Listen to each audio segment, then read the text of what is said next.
días, hermanos. Bueno, vemos muchas visitas. Casi que somos más visitas que los que normalmente venimos. Así que es una alegría. Hay algunas visitas muy especiales, al menos para mí, y una sobre todo. Y si usted se siente seguro y confiado hoy, es porque hay un pequeño samurái, una pequeña samurái caminando por ahí. Así que no sea problema, que todo va a estar bien en cuanto a su seguridad, por lo menos. Voy a pedir si me acompañan a Gálatas, capítulo 4. Vamos a estudiar Gálatas, capítulo 4. Vamos a leer del versículo 4 al versículo 7. Y luego vamos a orar una vez más.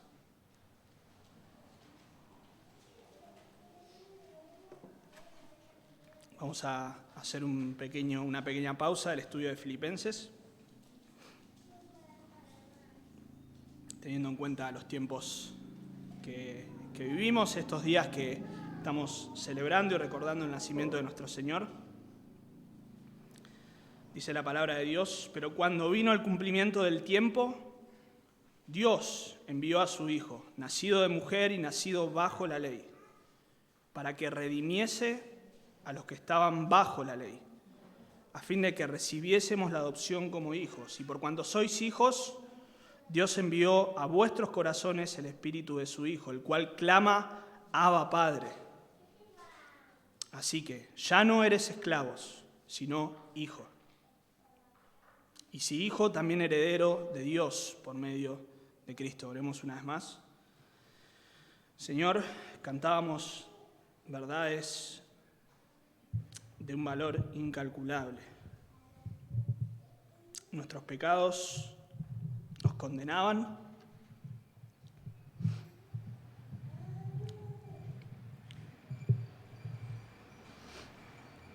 pero tú enviaste a tu Hijo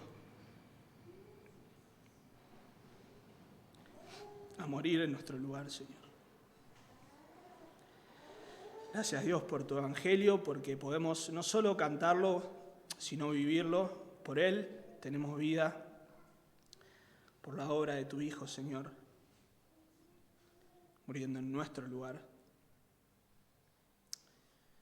Te damos la gloria, Señor, y te pedimos que en esta mañana también nos ayudes a adorarte, no solamente con nuestros labios, sino también con nuestro entendimiento. Esforzarnos, Señor, a prestar atención. Ayúdame, Señor, a comunicar con claridad tu palabra, no permitiendo, Dios, que diga nada que en ella no está escrito, que vaya en contra de ella. Señor, tú puedes utilizarme, confiamos en eso, porque si hablo tu palabra, Señor, es ella la que va a orar, tu Espíritu Santo la puede utilizar, Señor. Te damos gracias, Dios, en Cristo Jesús. Amén. Bueno, ayer, como la mayoría ha aprovechado, tiempo de Navidad, tiempo de compartir con familia, tiempo de disfrutar un montón de cosas que durante el año normalmente no hacemos, no solemos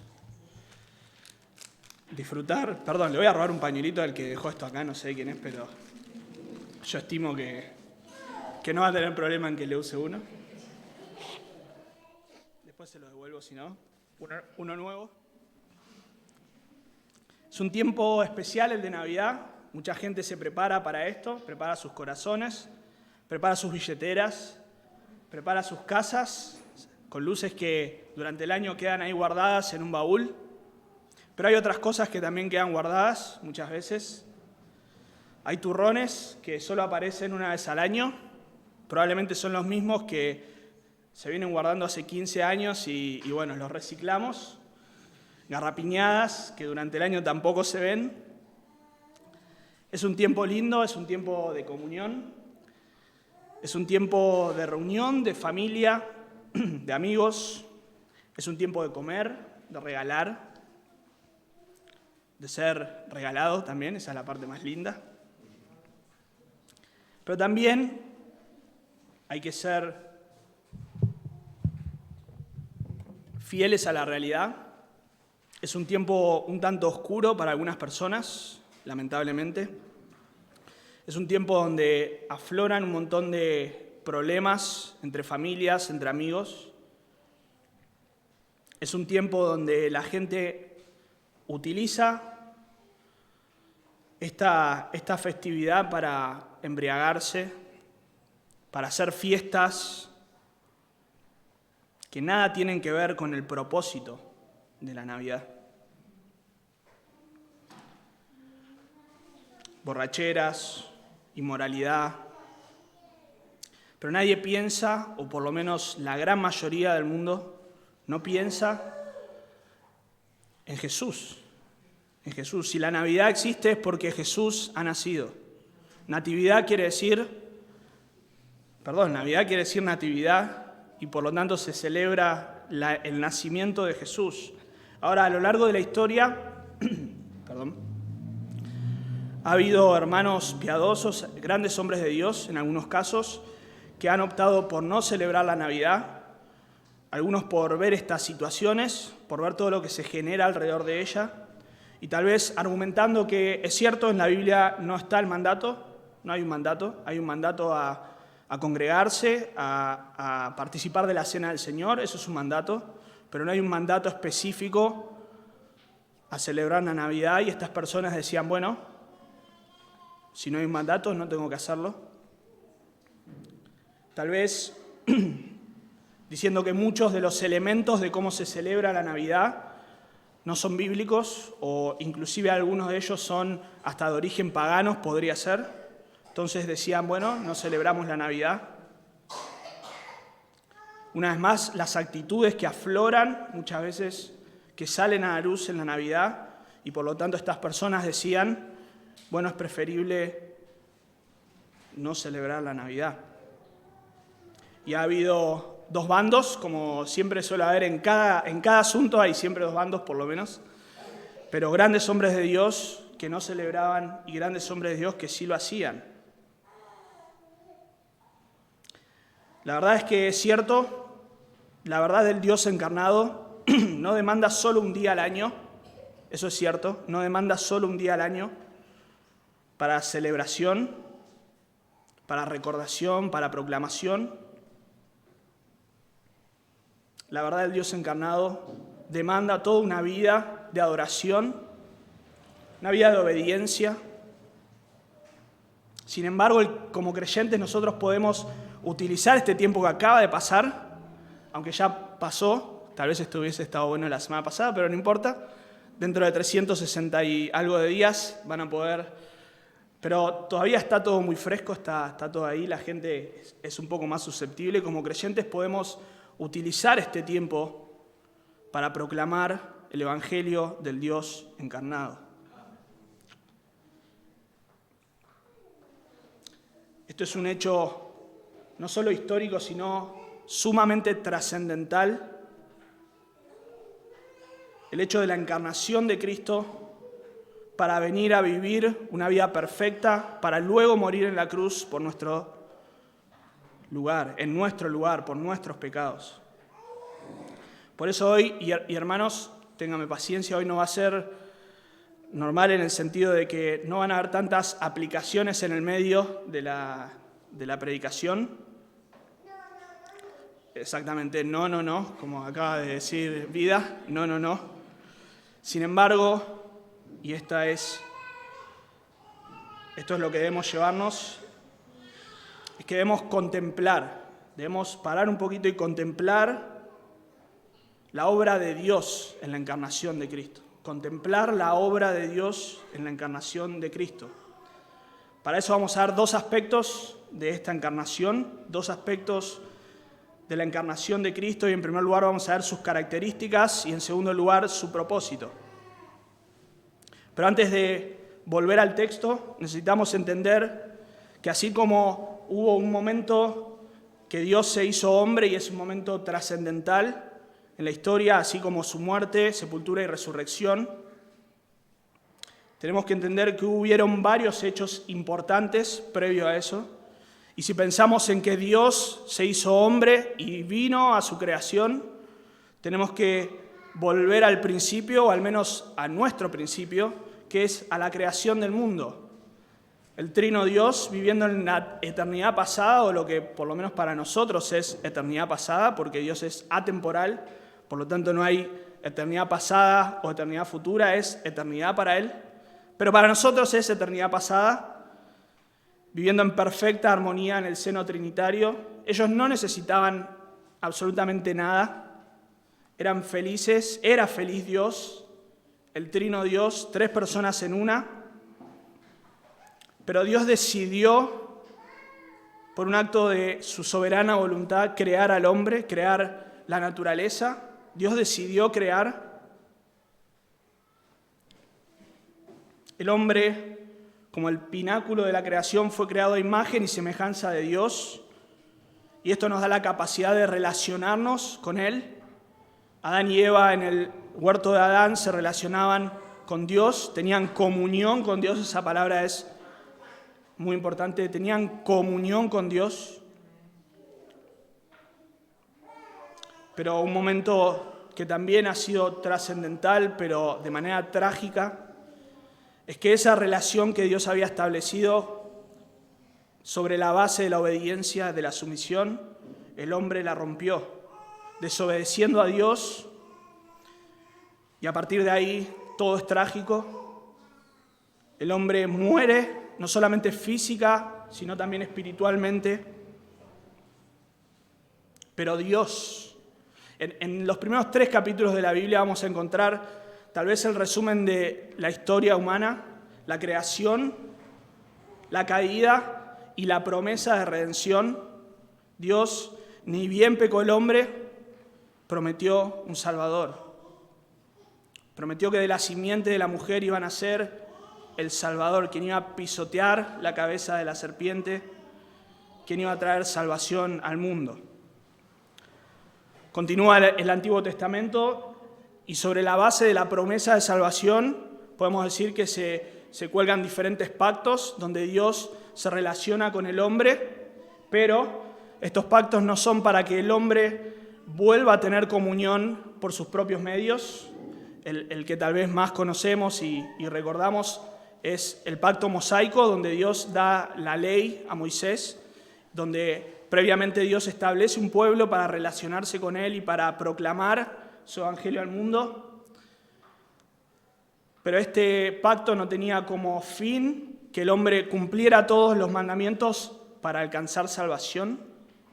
Y esto es lo que el apóstol Pablo está diciendo en Gálatas, una iglesia que había comenzado por la fe, pero que se fue alejando y volviendo a la salvación por obras.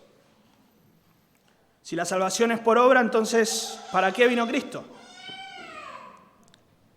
¿Para qué comemos turrón el 24 de la noche, entonces? Si la salvación es por obra, no tiene sentido que el Hijo del Hombre se haya encarnado. Vamos a ver las características de esta encarnación.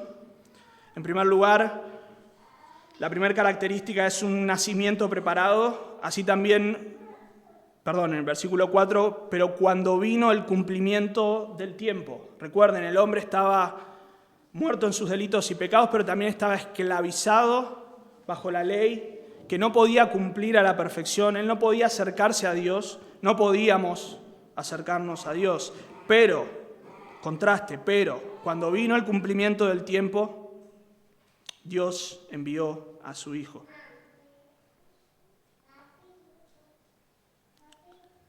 El cumplimiento del tiempo, esta palabra cumplimiento es plenitud, llenura. Nos habla de un tiempo que está prefijado por Dios. No es sencillamente que Dios nació cuando los planetas se alinearon, como decimos nosotros. Dios estableció un tiempo en que el Hijo del Hombre vendría a efectuar su obra de redención. En la analogía que Pablo está utilizando es la de un niño heredero que en nada es diferente al esclavo, porque no tiene el derecho todavía, porque no tiene el poder para utilizar los bienes. Y esa es la historia del hombre bajo el antiguo pacto. Él no podía alcanzar salvación, no podía, por medio de sus obras, ser salvo. Pero cuando vino el cumplimiento del tiempo, Dios envió a su Hijo. Este tiempo es prefijado en la eternidad pasada, de vuelta, nuestra, o como nosotros vemos la eternidad pasada. Romanos 16, 25 al 27. Y al que puede confirmaros según mi evangelio y la predicación de Jesucristo, según la revelación del misterio que se ha mantenido oculto desde tiempos eternos, pero que ha sido manifestado ahora. Efesios 1, versículo 4, Dios nos escogió antes de la fundación del mundo. Segunda Timoteo 1, 9 y 10, quien nos salvó y nos llamó con llamamiento santo, no conforme a nuestras obras, sino según el propósito suyo y la gracia que nos fue dada en Cristo Jesús. ¿Cuándo? Antes de los tiempos de los siglos, pero que ha sido manifestada por la aparición de nuestro Señor Jesucristo. Y podríamos continuar versículo tras versículo viendo cómo Dios preparó antes de la fundación del mundo, antes de la creación, Dios ya preparó a un Salvador. Y nuestro niño en el pesebre no es producto de las casualidades, sino de un tiempo preparado por Dios desde antes de la fundación del mundo. 1 Pedro 1, 18 y 20 dice que nosotros fuimos rescatados no con oro y plata, sino con la sangre preciosa de este Cordero ya destinado desde antes de la fundación del mundo. Como dice algún teólogo que no recuerdo quién es, pero una frase que es muy cierta: antes de que Dios haya dicho sea la luz, dijo sea la cruz. Sea la cruz. Antes de crear, Dios ya tenía preparada la obra de redención. Pero este tiempo fue también profetizado desde la antigüedad. Ya desde Génesis 3:15, la promesa del Salvador. Dios le prometió a Adán y Eva un Salvador. Dios le prometió a Abraham la bendición para su descendencia. Dios le prometió a Moisés. Dios le prometió a Israel. Dios prometió que este Salvador vendría de la tribu de Judá. Dios prometió que vendría del linaje de Isaí, de la línea de Isaí, de la casa de David, que nacería en Belén, que sería el heredero al trono de David. Dios profetizó en Daniel capítulo 9 la primera venida del Mesías con los tiempos específicos, y eso se cumplió en Mateo 21, cuando Jesús hace lo que llamamos la entrada triunfal.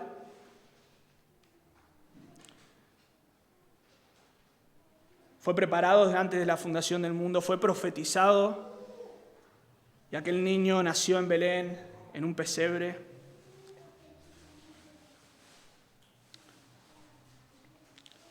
Pero este nacimiento no solo fue preparado desde antes de la fundación del mundo, sino que también es un nacimiento de naturaleza divino.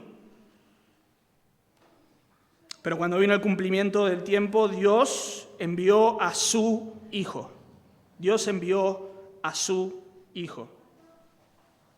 El niño que nacía en el pesebre era el Hijo de Dios. Es el Hijo de Dios. Es Dios. Juan capítulo 1, en el principio era el Verbo, y el Verbo era con Dios, y el Verbo era Dios. Todas las cosas por Él fueron hechas. ¿Quién puede crear sino Dios? Y sin Él nada de lo que ha sido hecho fue hecho. En Él estaba la vida, y la vida era la luz de los hombres. Aquel niño era el santo y justo, autor de la vida, como en Hechos capítulo 3, el apóstol Pedro predica: mas vosotros negasteis al santo y al justo. Esos títulos solo se le pueden atribuir a Dios, el santo y el justo. Más aún, y dice: y pedisteis que se os diese un homicida y mataste al autor de la vida, a quien Dios ha resucitado de los muertos. El autor de la vida, ¿quién más puede ser sino Dios mismo? Aquel niño era la imagen del Dios invisible, el creador del universo. Colosenses 1, Él es la imagen del Dios invisible, el primogénito de toda creación, porque en Él fueron creadas todas las cosas, y no solo fueron creadas, sino que también subsisten. El niño del pesebre es el creador y el sustentador del universo. Qué impresionante.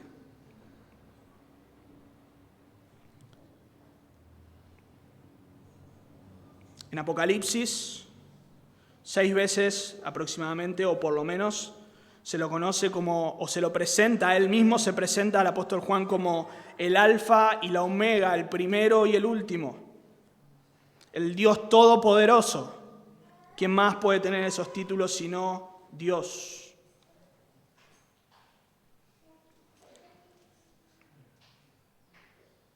Yo y el Padre, decía Jesús, dijo Jesús, uno somos. Entonces, esto es interesante, entonces los judíos volvieron a tomar piedras para apedrearle. Quiere decir que los judíos entendieron perfectamente que esta afirmación que hacía Jesús era la afirmación de la deidad. Yo soy Dios, el Padre y yo uno somos. Filipenses 2, el cual, siendo en forma de Dios, no estimó el ser igual a Dios como cosa que aferrarse, sino que se despojó a sí mismo, tomando forma de siervo, hecho semejante a los hombres. El niño que nacía en el pesebre era y es Dios. ¿Por qué es necesario que el Dios eterno se haga hombre? ¿Por qué es necesario que Cristo viniera en forma humana? Bueno, solo Cristo podía dar su vida y tomarla. Juan 10, por eso me ama el Padre, porque yo pongo mi vida para volverla a tomar. Para la obra de salvación era necesario la muerte y la resurrección en vindicación de su justicia, y cualquiera de nosotros, cualquier hombre, no estaría calificado, no podría morir y tomar su vida nuevamente, porque la paga del pecado es la muerte. Y como hombres pecadores no podríamos pagar el precio por otros. Solo Cristo podía presentarse en sacrificio perfecto. Hebreos 10, del 10 al 12. En esta voluntad somos santificados mediante la ofrenda del cuerpo de Jesucristo hecha una sola vez y para siempre. Y ciertamente todo sacerdote está día tras día ministrando y ofreciendo muchas veces los mismos sacrificios que nunca pueden quitar los pecados. Pero Cristo, habiendo ofrecido una vez para siempre un solo sacrificio por los pecados, se ha sentado a la diestra de Dios. La muerte de Cristo, dice un comentarista, es suficiente para todos los pecadores que han vivido y vivirán en todos los tiempos, porque no era solo un hombre finito, sino un Dios infinito el que murió. Él, la vida, el dador y sustentador de la vida, que no tenía que morir, murió. Quienes no creen en el Evangelio y se arrepienten de sus pecados y mueren en ellos, en sus pecados, serán condenados, dice la Biblia, ¿por cuánto tiempo? Por la eternidad, recibiendo el castigo justo, el eterno castigo por sus pecados. Cristo cargó sobre sí los pecados de los hombres, recibiendo la justa ira de Dios, completando la obra redentora en 3 horas. Solo Dios podría hacer eso. Si Jesús es solo un ser creado y no plenamente Dios, es difícil ver cómo Dios podría ser o cómo podría aguantar la ira de Dios por los pecados de los hombres. Sería imposible. La justificación por la fe está amenazada si no creemos que el niño que nació en Belén es Dios.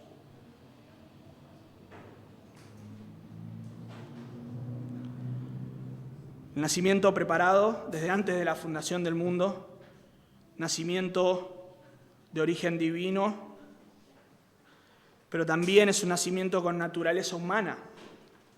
Y esto es lo que muchas veces vemos en este tiempo, el pesebre, los animalitos. Ahí vemos al niño, nos causa ternura. El Dios eterno se hizo hombre. Fíjense en el versículo 4. Dios envió a su Hijo, nacido de mujer, nacido bajo la ley, nacido de mujer. No necesariamente está apuntando al nacimiento virginal del Señor, aunque por supuesto es sumamente importante y ahora vamos a ver por qué. Pero a lo que apunta es al hecho de que Dios nació de una mujer como cualquiera de nosotros, como cualquier otro ser humano. Jesucristo nació de mujer. Decíamos que el nacimiento virginal es importante porque es la manera en que Cristo podía ser 100% Dios y 100% hombre. El nacimiento virginal podía también y lograba también que aquel hombre que estaba naciendo no sea contaminado por la naturaleza pecaminosa del hombre, porque todos nacemos en pecado. Pero hacer la concepción divina, esa criatura que nacía, ese niño, era Dios y hombre, era el Dios hombre. Pero también algunos comentaristas mencionan que esto es una muestra de que la salvación siempre, en todos los tiempos, dependió y depende y dependerá en última instancia de Dios.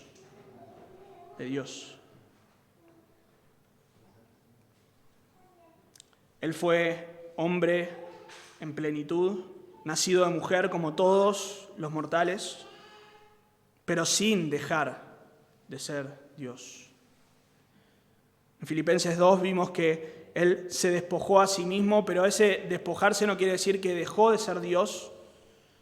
De hecho, el apóstol Pablo nos dice qué es despojarse o cómo se despojó. Bueno, tomando forma de siervo.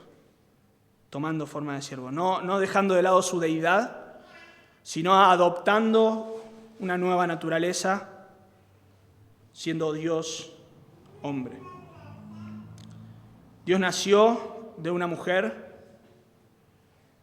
Hemos leído hoy el relato, pero Dios también nació bajo el antiguo pacto. Y esto es importante que lo entendamos. Dios nació de mujer y nació bajo la ley. Dios, Jesucristo, no nació y estuvo por encima de la ley, como Batman. Dios cumplió la ley a la perfección, se sometió a ella.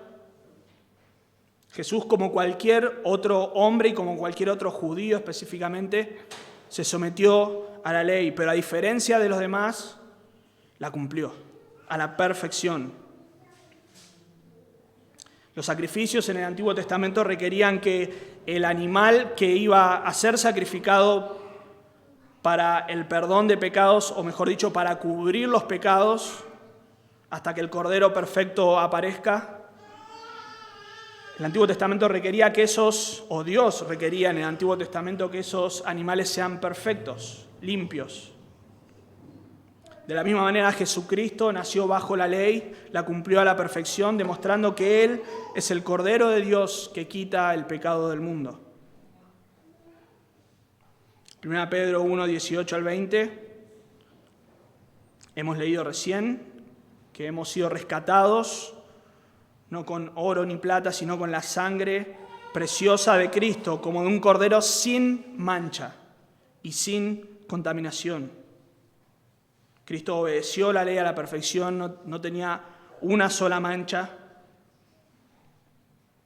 Cristo el autor de Hebreos nos dice en el capítulo 5 del 7 al 10 que Cristo, por lo que padeció, aprendió obediencia. y habiendo sido perfeccionado, pero ¿cómo? ¿Dios no era perfecto? Sí, claro que era perfecto. Pero para ser el autor de la salvación, Él debía cumplir la ley a la perfección para poder darse en rescate por otros. Él fue constituido sacerdote según el orden de Melquisedec, no por la ley, sino según el poder de una vida indestructible. Él cumplió a la perfección la ley. Pero Cristo no solo la cumplió a la perfección de manera activa, sino que Él fue juzgado según la ley. Él fue juzgado según la ley. Pero Él no fue juzgado por sus fallas, por sus faltas. Por supuesto, si Él cumplió la ley a la perfección, Él no debía ser juzgado, pero Él fue juzgado en nuestro lugar. Cristo fue juzgado no por sus transgresiones, sino por las nuestras. Él la cumplió a la perfección y fue juzgado como si no la hubiese cumplido. Cristo nos redimió de la maldición de la ley hecho por nosotros, maldición, porque escrito está, maldito todo aquel que es colgado de un madero. Fue por nosotros. Contemplemos que ese niño, nacido en un pesebre, era Dios, es Dios, encarnado para nuestra salvación. Y vamos a ver en segundo lugar el propósito de la encarnación. Ya vimos las características que eran necesarias que se cumpliesen para que podamos tener redención, para que podamos tener salvación, para que aquello que ocurrió en Edén y que tiene repercusiones eternas, catastróficas, pudiera ser revertido. Fíjense en versículo 5, leemos la última parte del 4, nacido de mujer y nacido bajo la ley para que redimiese a los que estaban bajo la ley, a fin de que recibiésemos la adopción como hijos. Y por cuanto sois hijos, Dios envió a vuestros corazones el Espíritu de su Hijo, el cual clama, Abba, Padre. Así que ya no eres esclavo, sino hijo. Y si hijo, también heredero de Dios por medio de Jesucristo. El propósito de la encarnación de Cristo se puede resumir en una sola palabra y es salvación. Salvación. De hecho, el nombre Jesús es Salvador.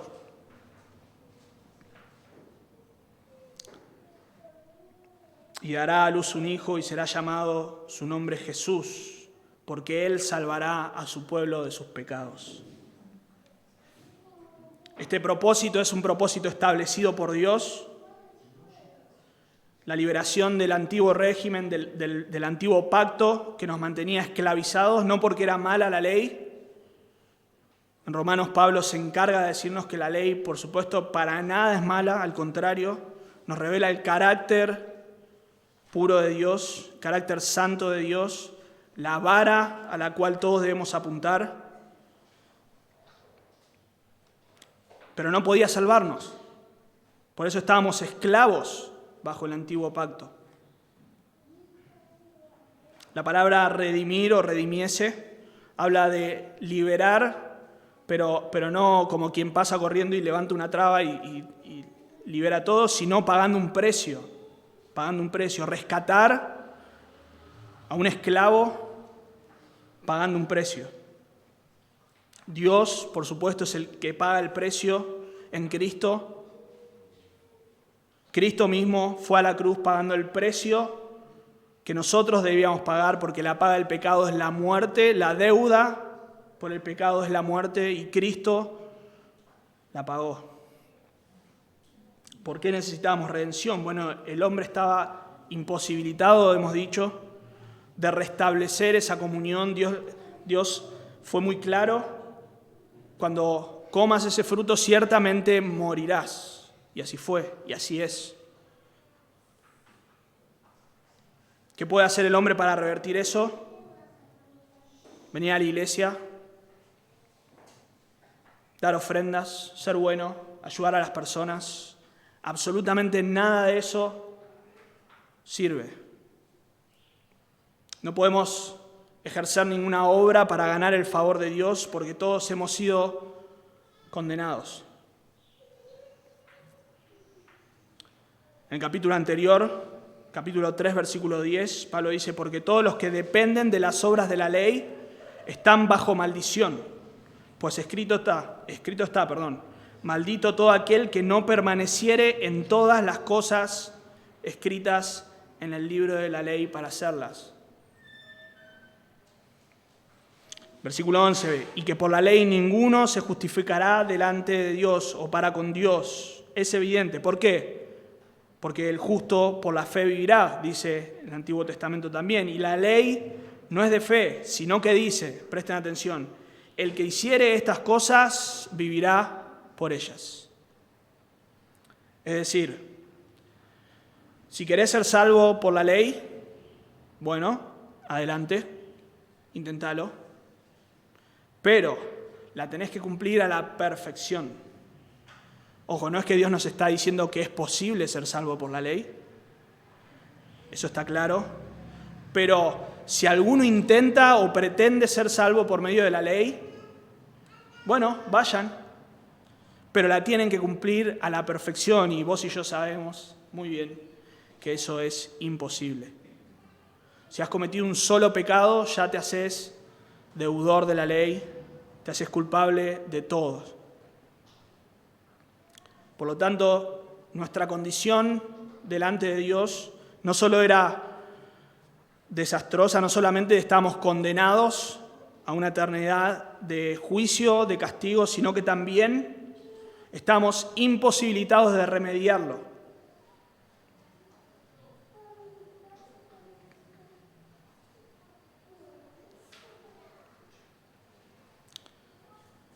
Pero al que no conoció pecado, dice 2 Corintios 5, 21, por nosotros lo hizo pecado, para que nosotros fuésemos hechos justicia de Dios en Él. Justicia de Dios en Él. Toda una vida de rectitud de Jesucristo es aplicada en nuestro favor, porque Él cargó el juicio que la ley preveía para los infractores,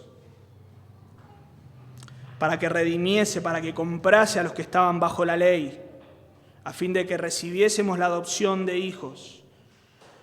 Dios no solo nos rescata, no es que nos dice, bueno, salen de la ley, hagan lo que quieran. Dios nos pone en una nueva relación con Él como hijos y Él es nuestro Padre.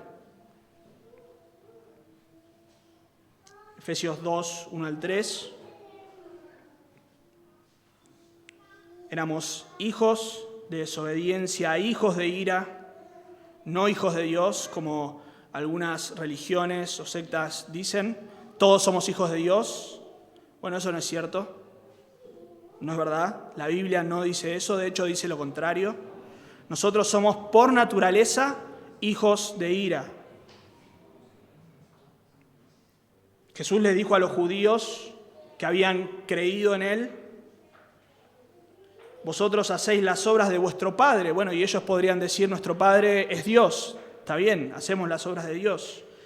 Entonces le dijeron, nosotros no somos nacidos de fornicación, un Padre tenemos que es Dios. Creyendo que la adopción del pueblo de Israel les garantizaba que cada uno iba a ser hijo de Dios. Eso no era así. Jesús entonces le dijo, si vuestro Padre fuese Dios, ciertamente me amaríais, porque de Dios he salido. Más adelante, vosotros sois de vuestro padre el diablo.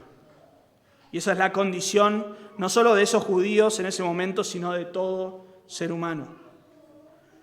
Nacimos en pecado, somos hijos de ira. Eso quiere decir que merecemos la ira y que vamos hacia allá. Pero Dios en Cristo nos ha adoptado. En el Antiguo Testamento Dios adoptó a un pueblo, recién mencionamos Israel, pero eso no garantizaba que cada uno iba a ser salvo, sino que siempre y en todos los tiempos la salvación fue por fe. No por pertenecer a un grupo, no por pertenecer a una iglesia, sino por la fe en el Jesucristo Redentor. La adopción como hijos es un derecho adquirido, no es algo que nosotros ganamos. Juan 1:12, mas a todos los que le recibieron, a los que creen en su nombre. Eso quiere decir que a los que no creen y a los que no recibieron no, pero a los que creen en su nombre Dios le dio la potestad, el derecho, la autoridad de ser hijos de Dios. El mismo apóstol en 1 Juan, mirad cuál amor nos ha dado el Padre para que seamos llamados hijos de Dios. Dios nos amó y nos dio la autoridad en Cristo de ser hijos de Dios. Esto es una bendición unilateral, no es que nosotros hacemos algo para ganarlo. Dios, en amor, dice Efesios 1, nos predestinó para ser adoptados hijos de Dios. Dios nos adoptó para ser adoptados hijos suyos por medio de Jesucristo. Y todo esto no porque Él está obligado, sino por el puro afecto de su voluntad. Esta es una posición que recibimos mediante la fe. Todo el que cree, el que le recibe, es hecho hijo de Dios.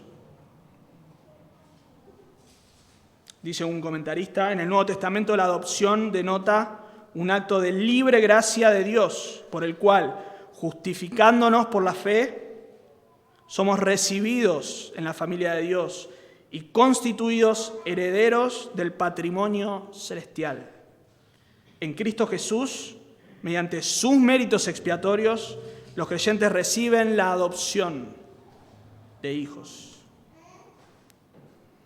a fin de que recibiésemos la adopción como hijos.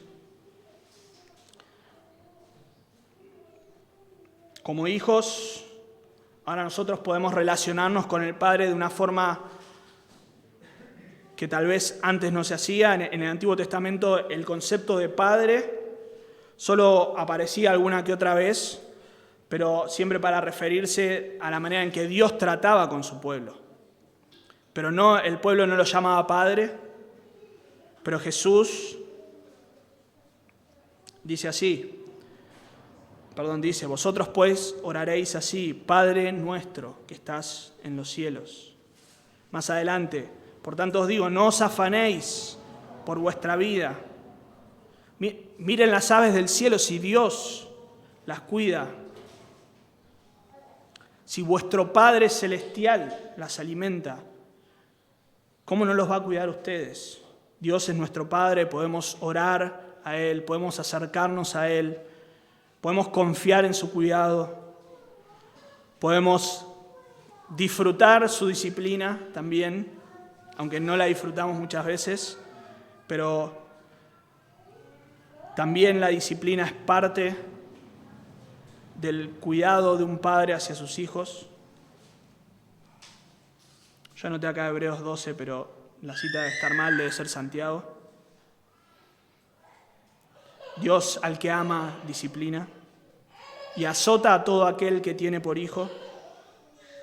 Si Dios nos disciplina, Dios nos trata como hijos. Somos hijos adoptados por medio de Cristo.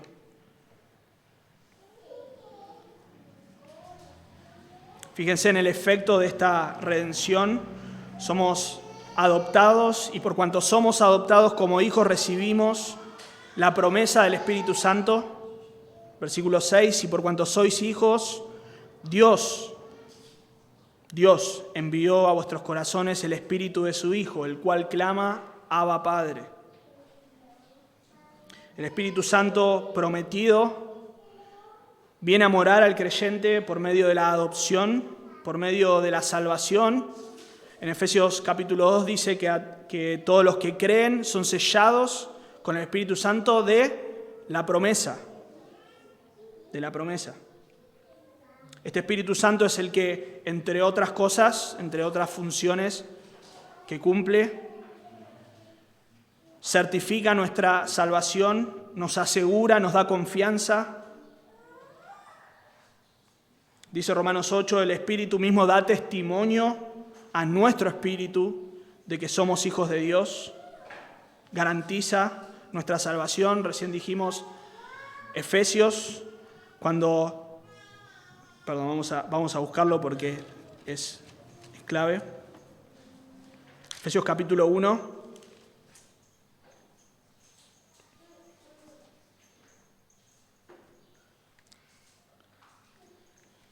Versículo 13, en él también vosotros, habiendo oído la palabra de verdad, el evangelio de vuestra salvación y habiendo creído en él, fuisteis sellados con el Espíritu Santo de la promesa, que es las arras, la garantía de nuestra herencia, hasta la redención de la posesión adquirida para alabanza de su gloria. El Espíritu Santo garantiza nuestra salvación, garantiza que aquella herencia la vamos a obtener. El Espíritu Santo fue prometido desde la antigüedad, aunque tal vez no estaba explícito en la promesa hecha a Abraham, hecha a Adán y Eva.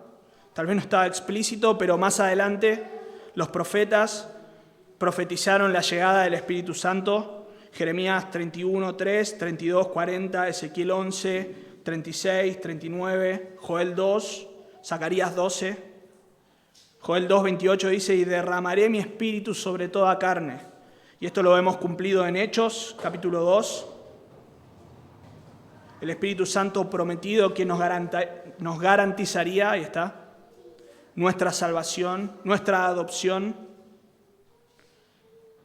Y es la garantía de nuestra herencia. Ahora esta herencia, como muchos dicen por ahí, si sos hijo de Dios, si tenés tesoros en el cielo, por consiguiente, tenés que tener la misma vida acá, tesoros, un auto impresionante, sos hijo del rey, las calles de oro y todas esas cosas que son ciertas, pero lo que no es cierto es que la relación sea con nuestra riqueza terrenal. Nuestra mayor riqueza y nuestra mayor herencia es la relación que ya disfrutamos con el Hijo, que ya disfrutamos con Dios y que disfrutaremos por la eternidad y por los siglos de los siglos con Dios.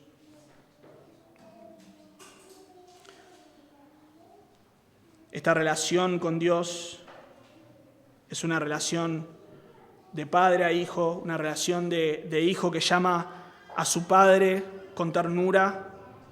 Podemos acercarnos con confianza a Dios, podemos llamarlo papi, Abba Padre era un término arameo que el equivalente podría decir papi o papito y habla de esa intimidad entre un padre y un hijo, esa relación de franqueza.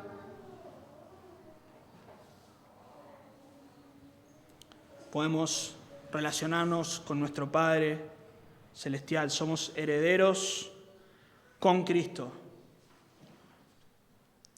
Y Pablo deja bien en claro, una vez más, que somos hijos, ya no somos esclavos, versículo 7. Somos herederos de Dios por medio de Cristo. Una vez más, por medio de Cristo. El niño que nacía en Belén, en un pesebre, el Dios hecho hombre vino a liberarnos, vino a efectuar la obra de redención para que nosotros podamos ser adoptados como hijos de Dios.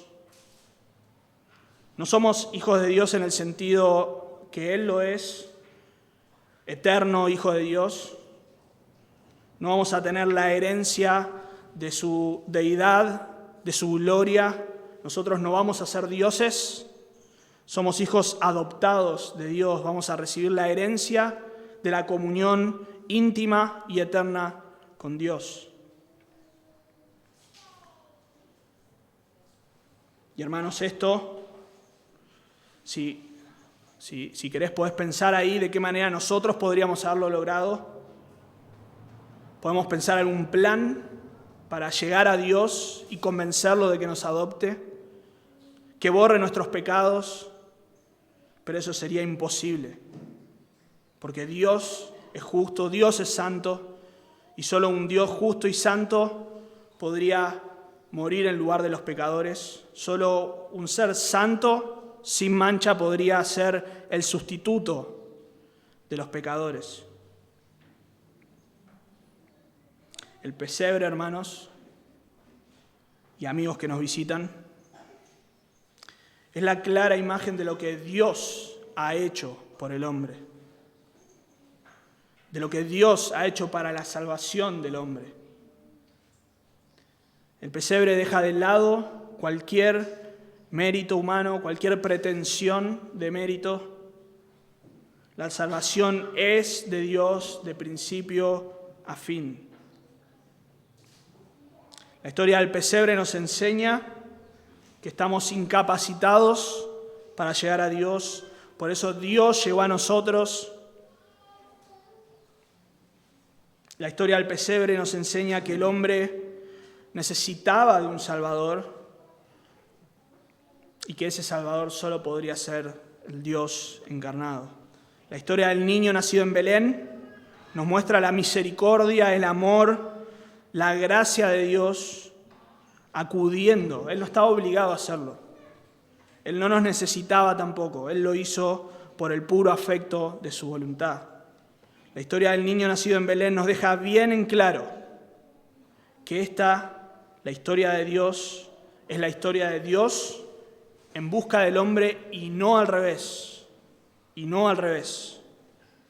Dios no descendió por pedido del hombre, sino por el puro afecto de su soberana voluntad.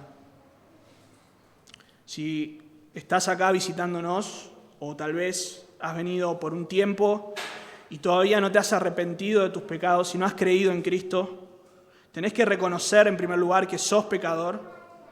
Cristo vino a salvar a los pecadores, que son, en realidad todos somos pecadores, pero como Él dijo en un momento también, yo no vine a salvar a sanos, sino a enfermos, y llamarlos al arrepentimiento.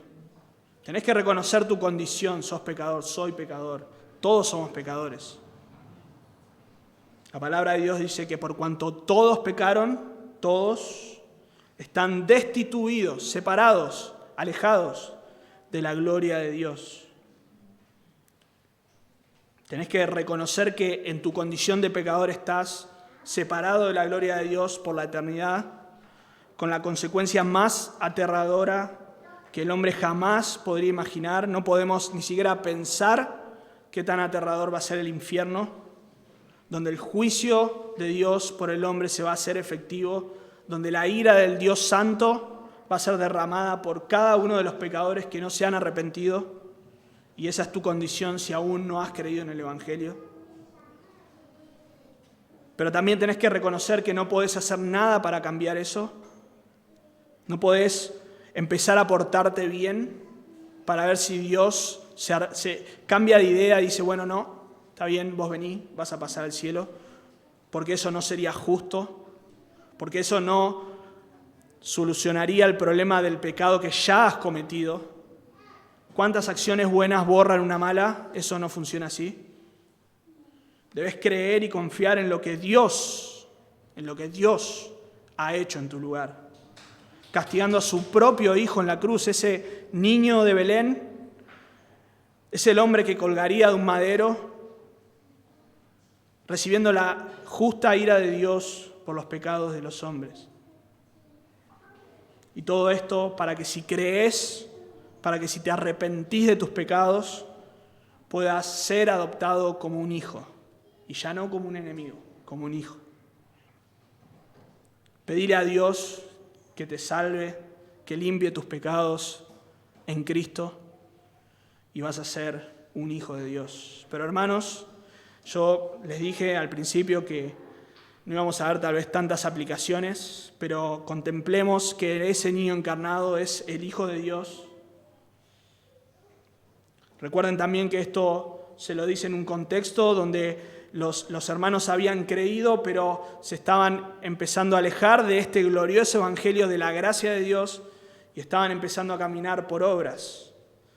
Imaginen, después de todo lo que hemos visto hoy, salir de acá diciendo, eso es verdad, está muy bueno, gracias Dios, pero yo voy a tratar de seguir viviendo mi vida agradándote de la forma que yo quiera, tratando de ganar la salvación o ganar la santificación. La historia de este pesebre también nos habla a nosotros los creyentes. La historia del niño de Belén es la historia del obrar de Dios, es la obra de Dios en la encarnación de Cristo.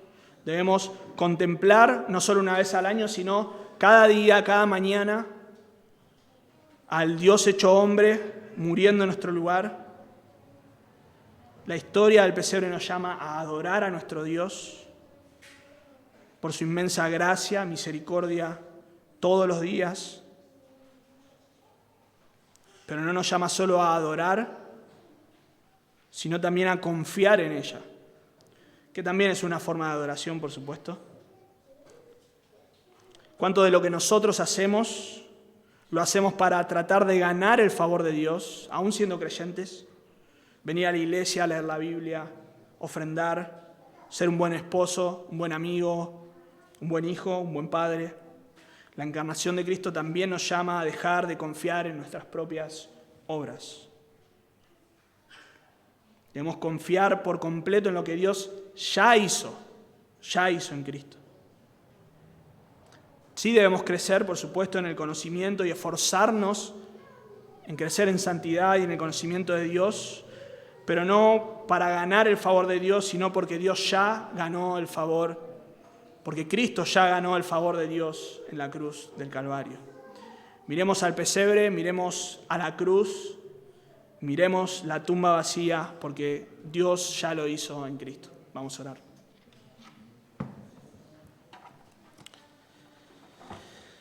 Padre Santo, qué impresionante, Señor, qué indignos que somos también de mencionar siquiera estas cosas, porque tú eres un Dios glorioso, un Dios santo, completamente aparte de tu creación, Señor. Nosotros somos seres creados, tú eres Dios eterno. Pero así como eres trascendente, Señor, también eres inmanente a tu creación, estás cerca de ella. Antes de crearnos, has decidido salvarnos, Señor. Y eso es incomprensible para nosotros, pero lo creemos, lo adoptamos por la fe, Señor. Ayúdanos que la verdad gloriosa del Evangelio de tu Hijo encarnado transforme no un día al año, sino nuestras vidas por completo, todos los días, nuestras actitudes, nuestros pensamientos, nuestras obras, Señor, todo a la luz del glorioso Evangelio de Cristo. Te lo rogamos, Dios. Y si hay alguien en este lugar que todavía no te ha conocido, Dios, sabemos que tú puedes abrir sus ojos, su corazón, para creer y confiar en el Evangelio, para que esa persona pueda recibir la vida eterna que tú ofreces gratuitamente, pero por precio pagado por tu Hijo, Señor. Gracias, Dios, en Cristo Jesús. Amén.